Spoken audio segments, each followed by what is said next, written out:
সোনাপাপ্পু মামলার তদন্তে এবার শান্তনু সিনহা বিশ্বাসের কান্দির বাড়িতে ইডির অভিযান, যে অভিযান 6 ঘন্টা হতে চলল।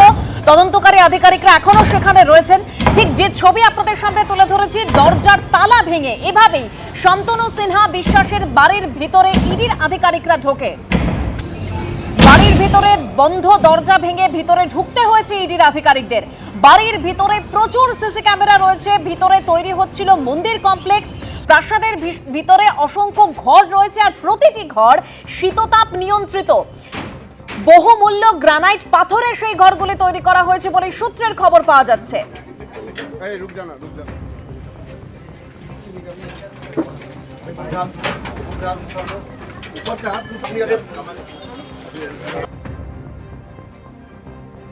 বাড়ির ভিতরে বড় আকারের পুকুর রয়েছে, গোটা পুকুর ঘেরা সিসি ক্যামেরায়।